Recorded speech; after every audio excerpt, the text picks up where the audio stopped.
Bismillahirrahmanirrahim. Assalamualaikum warahmatullahi wabarakatuh. Bersyukur kepada Allah Subhanahu wa taala dengan bersama-sama mengucapkan alhamdulillahirabbil alamin. Salawat serta salam senantiasa selalu tercurahkan kepada junjungan Nabi besar kita, yakni Nabi Muhammad sallallahu alaihi wasallam. Dengan bersama-sama juga kita mengucapkan Allahumma shalli ala sayyidina Muhammad wa ala ali sayyidina Muhammad.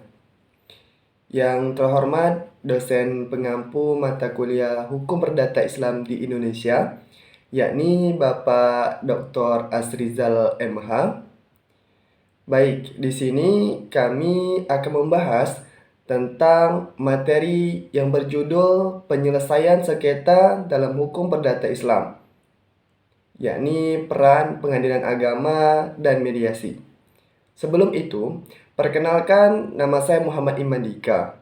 Di sini saya tidak sendiri. Saya ditemani rekan saya, yakni Muhammad Yayat Ari Hidayat. Baik kawan-kawan, sebelum kita memasuki terlalu dalam tentang pembahasan ini, sedikit yang akan kami sampaikan di awal, yakni sedikit pengantar, yang dimana di sini dalam kehidupan sehari-hari masalah atau konflik dapat muncul, terutama dalam urusan keluarga, seperti perceraian, warisan, dan harta. Islam memiliki aturan untuk menyelesaikan masalah ini secara adil dan damai, yang dikenal sebagai penyesalan sengketa dalam hukum perdata Islam. Jadi kawan-kawan, dalam kehidupan umat Islam terutamanya di Indonesia, sengketa atau masalah hukum perdata Islam sering terjadi terutama dalam hal pernikahan, warisan, hibah, wasiat, zakat, dan wakaf.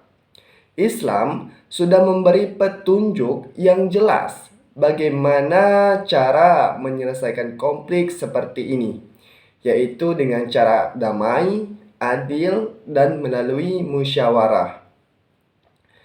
Di Indonesia, masalah-masalah ini dapat diselesaikan di pengadilan agama sebelum diputuskan oleh hakim. Pengadilan biasanya mencoba mediasi. Mediasi adalah sebuah cara damai dengan bentuk atau bantuan pihak ketiga, yakni pihak secara netral. Pihak ini sejalan dengan ajaran Islam yang mengutamakan perdamaian dan menghindari pertengkaran. Negara Indonesia mengakui keberadaan hukum Islam dalam sistem hukumnya. Karena itu, sengketa perdata Islam biasa diselesaikan melalui pengadilan agama, yaitu lembaga resmi yang menangani masalah-masalah seperti perceraian, warisan, dan wakaf, terutama untuk umat Islam. Namun, menyelesaikan masalah lewat pengadilan tidak selalu menjadi pilihan terbaik. Dalam Islam, sangat dianjurkan menyelesaikan masalah dengan cara kekeluargaan dan perdamaian. Salah satunya melalui mediasi. Sering kita dengarkan mediasi. Mediasi ini adalah proses mencari jalan tengah dengan bantuan pihak ketiga, atau yang kita kenal dengan mediator. Mediator ini adalah seseorang yang netral, yang dimana agar kedua belah pihak bisa mencapai kesepakatan tanpa harus menyakiti atau memusuhi. Itu sedikit pengantar dari kami. Selanjutnya kita akan memasuki pengertian hukum perdata Islam. Kawan-kawan, hukum perdata Islam adalah aturan dalam Islam yang mengatur hubungan antara manusia, terutama dalam urusan pribadi dan harta. Ini mencakup pernikahan, perceraian, waris, hibah, wasiat, dan wakaf. Jadi kawan-kawan, hukum perdata Islam adalah bagian dari hukum syariah yang dimana mengatur hubungan antara manusia dalam bidang-bidang keperdataan, terutama masalah keluarga dan harta benda. Hukum ini diambil dari Al-Quran, hadis, qiyas, serta dikembangkan oleh para ulama fikih dalam mazhab-mazhab Islam. Hukum perdata Islam menyediakan kerangka kerja komprehensif untuk memastikan keadilan dan ketertiban dalam urusan personal dan finansial umat Islam, berakar pada prinsip-prinsip ilahi dan interpretasi ulama. Nah, di Indonesia terkhusus, hukum perdata Islam ini diimplementasikan melalui peraturan perundang-undangan dan praktik di pengadilan agama yang dimana mengacu pada kompilasi hukum Islam atau yang kita dengar dengan KHI dan peraturan lainnya. Terus yang ketiga, ruang lingkup hukum perdata. Ruang lingkupnya ada perkawinan dan perceraian, warisan, wasiat dan hibah, serta yang terakhir yakni wakaf. Selanjutnya yang keempat, peran dan fungsi pengadilan. Peran dan fungsi pengadilan yang pertama, lembaga resmi negara. Pengadilan agama itu adalah lembaga resmi negara. Tugas utamanya adalah menyelesaikan masalah hukum perdata Islam. Maksudnya, hukum yang mengatur hubungan antara orang dalam kehidupan sehari-hari. Tapi bukan hukum pidana ya. Nah, ini khusus untuk umat Islam di Indonesia, terkhusus di Indonesia. Kedua, masalah yang diselesaikan di pengadilan agama menangani berbagai masalah. Ini banyak kawan masalahnya seperti perceraian, cerai suami, istri, warisan, pembagian harta setelah seseorang meninggal, wakaf, menyerahkan harta untuk kepentingan umum atau bisa jadi untuk kepentingan agama. Terus hibah, ya ini pemberian harta secara sukarela. Dan yang terakhir, ekonomi syariah. Urusan keuangan yang sesuai hukum Islam seperti bank syariah. Terus materi ketiga, proses persidangan. Prosesnya ini dimulai dari seseorang mengajukan gugatan. Misalnya nih, seseorang cerai atau menuntut warisan, lalu masuk ke sidang mediasi. Di mediasi ini ya ini usaha damai. Jika tidak bisa didamaikan, lanjut ke sidang berikutnya. Terus yang terakhir, hakim membuat putusan, kemudian hasilnya bisa dieksekusi atau bisa dijalankan. Materi kelima ini proses mediasi di pengadilan agama. Pertama ini pengajuan gugatan, kedua mediasi wajib, ketiga putusan hakim. Pengajuan gugatan. Jadi pengajuan gugatan ini adalah langkah pertama. Maksudnya, salah satu pihak yang merasa ada masalah atau sengketa, misalnya ini tentang perceraian, warisan atau harta bersama. Ya, ini seseorang ini mengajukan permohonan atau gugatan ke pengadilan agama. Dia mengajukan gugatan ke pengadilan agama. Terus yang kedua, mediasi wajib. Setelah gugatan masuk, pengadilan tidak langsung menggelar sidang, melainkan semua pihak wajib ikut mediasi dulu. Tujuan mediasi ini kan adalah untuk mencari jalan damai atau penyelesaian masalah dengan bantuan mediator tadi, seseorang yang netral, yang ditunjuk oleh pengadilan. Kalau bisa damai, maka perkara selesai tanpa harus lanjut ke sidang. Terus yang ketiga, putusan hakim.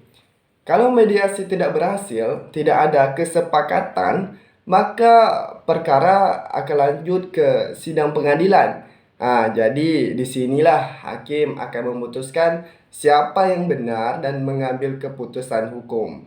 Oke, selanjutnya materi selanjutnya akan dijelaskan oleh kawan saya, rekan saya, yaitu Muhammad Yayat Ari Hidayat. Kepadanya saya persilakan. Baik, mungkin langsung saja saya melanjutkan penjelasan dari rekan saya, yaitu tentang keuntungan mediasi dalam penyelesaian sengketa. Nah, adapun keuntungan mediasi ini yang pertama, cepat, dan murah. Nah, kenapa? Karena kalau kita lihat, dibandingkan membawa masalah itu langsung ke pengadilan yang mungkin memakan waktu berbulan-bulan bahkan sampai bertahun-tahun, kemudian biayanya juga tinggi. Nah, jadi ketika kita melakukan mediasi lebih dulu, mungkin jauh lebih singkat dan hemat. Nah, biasanya hanya cukup beberapa kali pertemuan saja sengketa sudah bisa diselesaikan dibandingkan kita langsung membawanya ke pengadilan. Kemudian yang kedua yaitu sesuai dengan ajaran Islam. Nah, mediasi juga selaras dengan ajaran Islam karena Islam ini sangat menjunjung tinggi musyawarah dan perdamaian. Di dalam Al-Quran pun sudah jelas dinyatakan bahwa menyelesaikan masalah secara damai itu lebih baik jika mediasi bukan hanya solusi hukum, tapi juga jalan yang sesuai dengan nilai-nilai keagamaan kita. Kemudian yang ketiga, menjaga hubungan tetap baik. Nah, jadi keuntungan berikutnya itu hubungan antar pihak tetap bisa terjaga. Kalau kita berdebat di pengadilan, hubungan bisa jadi rusak, apalagi kalau saling menyalahkan. Nah, tapi dalam mediasi, pihak-pihak justru dibimbing untuk bicara dengan baik-baik, kemudian mencari solusi bersama. Jadi walaupun sempat ada konflik hubungan pribadi atau bisnis tetap bisa berjalan. Kemudian yang keempat yaitu lebih adil dan fleksibel. Nah, mediasi juga lebih adil dan fleksibel karena solusi yang dihasilkan dalam mediasi tidak kaku seperti vonis hakim, tapi sesuai dengan kebutuhan dan kepentingan kedua belah pihak. Jadi semua bisa merasakan didengar dan dipenuhi keinginannya. Nah, kemudian yang selanjutnya yaitu tentang yang sering dihadapi dalam proses mediasi, serta saran-saran agar mediasi bisa berjalan optimal. Nah, adapun tentang mediasi yaitu yang pertama salah satu pihak tidak mau berdamai. Nah, kadang memang mediasi gagal bukan karena prosesnya yang buruk, tapi karena salah satu pihak memang tidak mau berdamai. Nah, kalau sudah begitu, mediasi sulit mencapai hasilnya. Nah, kemudian yang kedua, mediator kurang memahami masalah atau komunikasi. Nah, tantangan berikutnya kadang mediator juga tidak memahami substansi sengketa dengan baik atau mungkin kurang bisa berkomunikasi secara efektif. Nah, jadi itu mengakibatkan mediasi jadi tidak berjalan dengan lancar. Nah, kemudian yang ketiga yaitu tidak semua kasus cocok untuk mediasi. Nah, jadi sini perlu kita ingat bahwa tidak semua sengketa cocok diselesaikan lewat mediasi. Misalnya kasus kekerasan berat atas kasus yang butuh putusan tegas. Nah, itu mungkin tidak bisa melalui tahap mediasi. Nah, kemudian saran untuk mediasi yang optimal. Nah, jadi agar mediasi bisa berjalan lebih baik dan efektif, berikut ada beberapa saran, yaitu yang pertama, masyarakat perlu memilih fungsi pengadilan agama. Nah, jadi banyak orang yang belum tahu di pengadilan agama ada proses mediasi. Nah, edukasi soal ini penting supaya masyarakat bisa memanfaatkannya. Nah, kemudian yang kedua, gunakan mediasi secara optimal untuk mencapai solusi damai. Kita harus mendorong agar mediasi dipakai secara maksimal sebagai saran untuk mencapai solusi damai, bukan langsung berkonflik secara hukum. Kemudian yang ketiga yaitu pendidikan hukum keluarga. Nah, perlu juga ada pendidikan hukum keluarga agar masyarakat sadar bahwa hak dan kewajiban dalam keluarga bisa diselesaikan secara damai, bukan dengan emosi. Kemudian yang keempat yaitu mediator harus punya pemahaman agama dan keterampilan komunikasi. Nah, kemudian yang terakhir, mediator harus dibekali pemahaman agama yang baik, apalagi dalam konteks mediasi di pengadilan agama. Mereka juga harus mampu berkomunikasi dengan empati dan sabar, karena menyatukan dua pihak yang berselisih bukan hal yang mudah.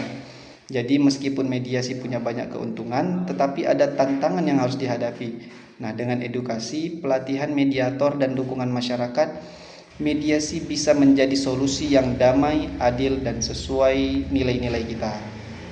Nah, baik. Kemudian Penutup dari materi kita tentang mediasi dalam penyelesaian sengketa, yaitu yang pertama, penyelesaian sengketa. Nah, jadi sengketa keluarga dalam Islam seperti perceraian, nafkah, atau hak asuh anak dalam penyelesaian melalui pengadilan agama dapat diselesaikan melalui pengadilan agama. Nah, namun sebelum masuk ke proses hukum yang panjang, mediasi ini menjadi pilihan yang sangat penting untuk dicoba terlebih dahulu.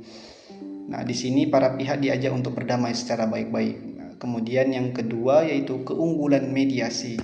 Seperti yang sudah kita bahas sebelumnya, mediasi punya banyak keunggulan, yaitu diantaranya yang seperti yang disampaikan di awal, mungkin proses lebih cepat dan murah, lebih damai dan tidak saling menyalahkan, kemudian selaras dengan ajaran Islam yang mengedepankan musyawarah dan perdamaian.